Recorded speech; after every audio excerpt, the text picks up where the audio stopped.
It is finally here, people. Joker Folie Deux. I'm here to talk about it with you guys, so let's get into it.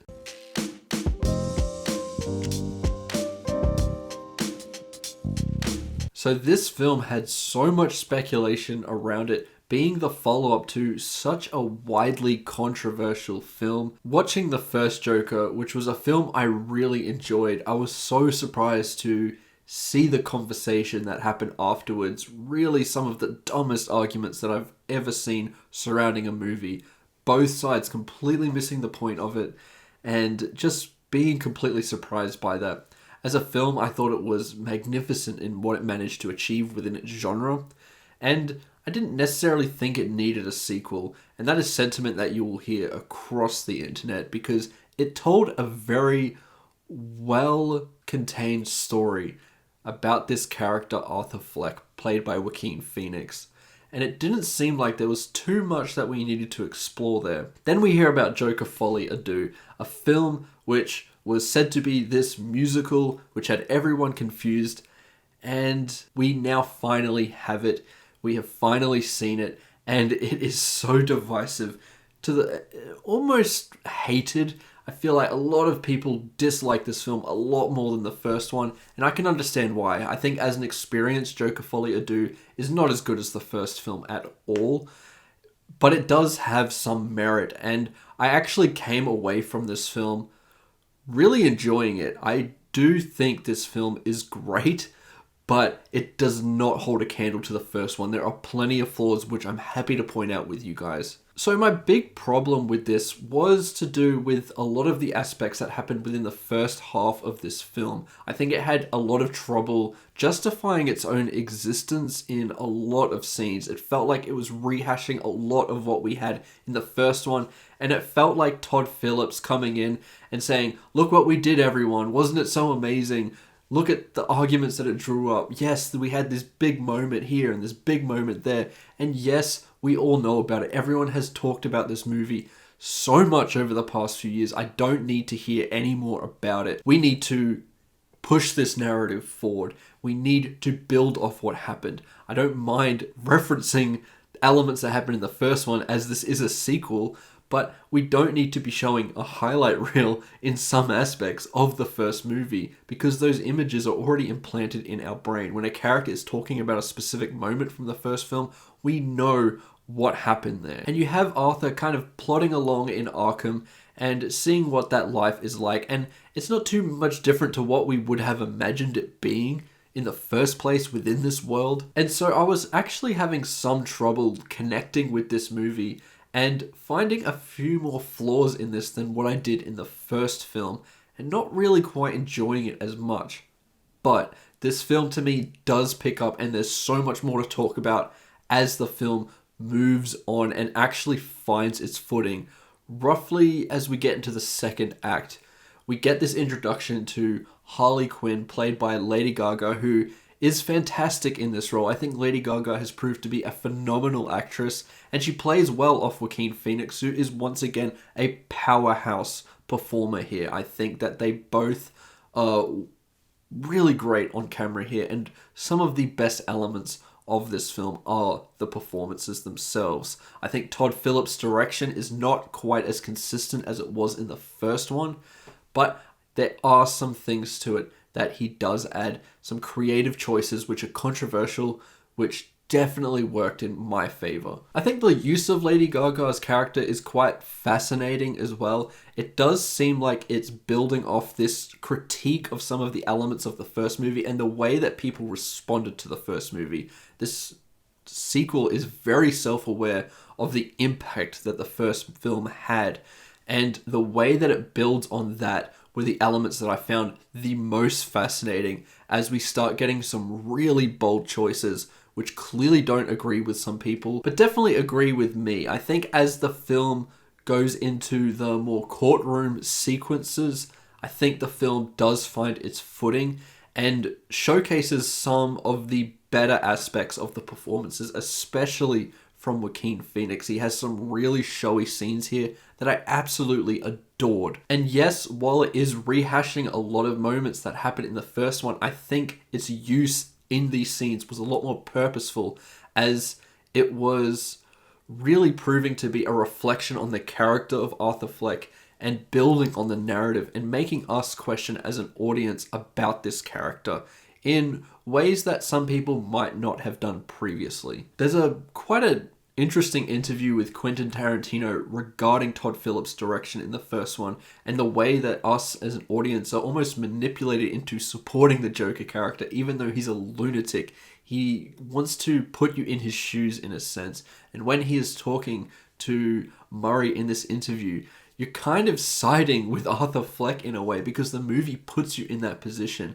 And it's just very interesting the way that it plays with those emotions and puts the form of a film on its head a little bit in the way that we follow characters. And this film builds on that. And when it builds on that, I think this has a lot to say and goes into some very interesting directions, which I'm not going to spoil here. Alright, I've gone long enough without talking about the musical sequences. Everyone has been really curious about this aspect of the movie, and I think it's very inconsistent. There are some sequences which I loved, but I do think there was actually one too many of these sequences because some of them felt redundant and said the same thing about the romance between Harley and Joker and whether they can actually coexist. There's just one too many that go into that, and it feels like it's saying the same thing over and over and over again.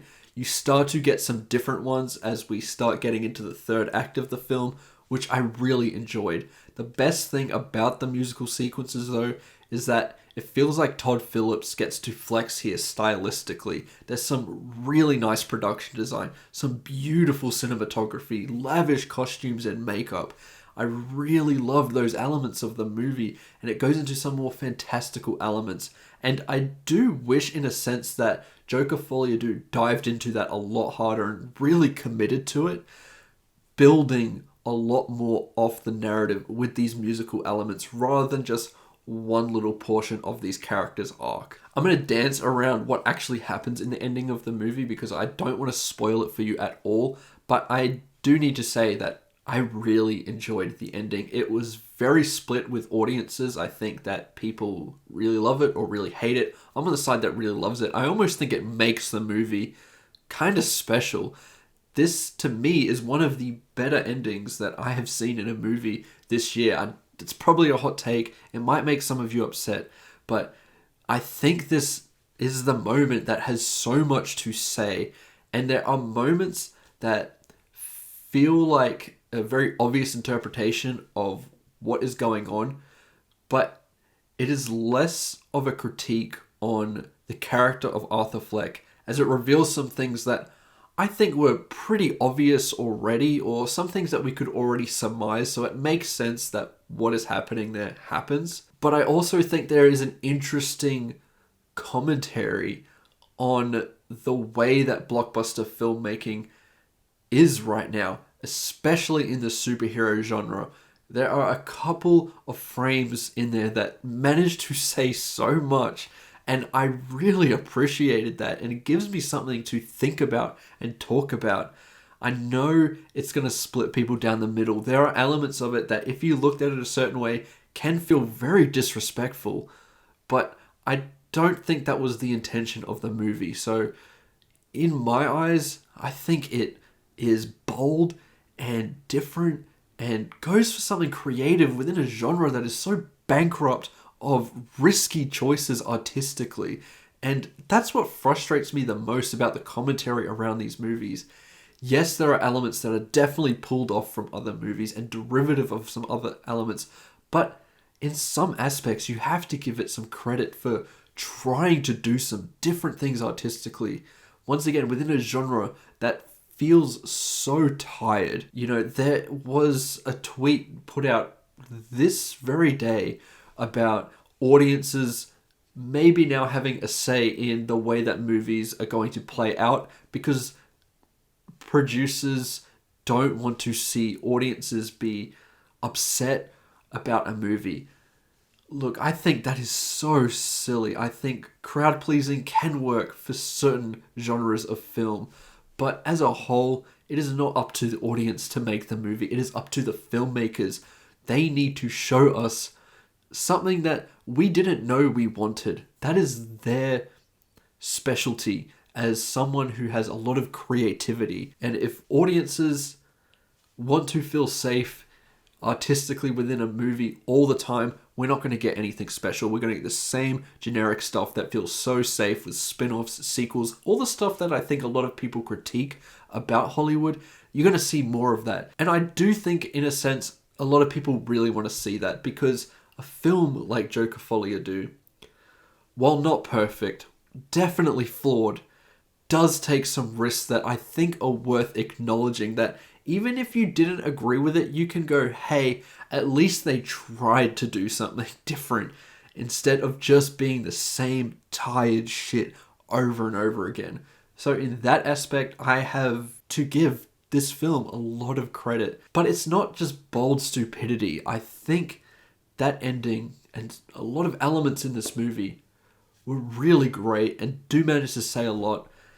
And I think this was a good way to completely finish this arc with Arthur Fleck and these Joker movies. I don't want to see another one. I think that needs to be enough. I still am having a hard time thinking whether this one needed to exist, because the first one I thought was so brilliant in what it managed to achieve. But there are moments in here that I think made this a great film for me to watch. And I think it is worth recommending, even if you're not someone who's going to like some of the stuff that's happening in this movie. At least it is bold and once again tries to do something different and be interesting. As a whole, Joker Folie Deux is a step down from the first one. I like the movie. I wouldn't say it is one of the greatest films of the year like I would the first one, but I enjoy the vision here. I enjoy a lot of what happens as we start building to the third act. It does have a weak first act, but as a whole, I quite enjoyed what this managed to do. As a score, I'm going to give Joker Folie Deux a 4 out of 5, because I do think this is great. And yes, it's divisive, but I think it's worth recommending. And those are my thoughts towards Joker Folie Deux. Let me know what you think about this movie in the comments below. I know we all are going to have wildly different opinions about this movie, like the first one, but I really don't think these movies are worth getting so angry about. They're good or they're bad, depending on your flavor or what you like, but all movies are subjective, and this is no different. If you like it, you dislike it, that's all good, man. That's the way it works. But I don't think it's worth getting so mad about. It's not that deep. But anyway, those are my thoughts. Let me know what you think about this movie in the comments below. Remember to like and subscribe, and I'll see you in the next one. Goodbye.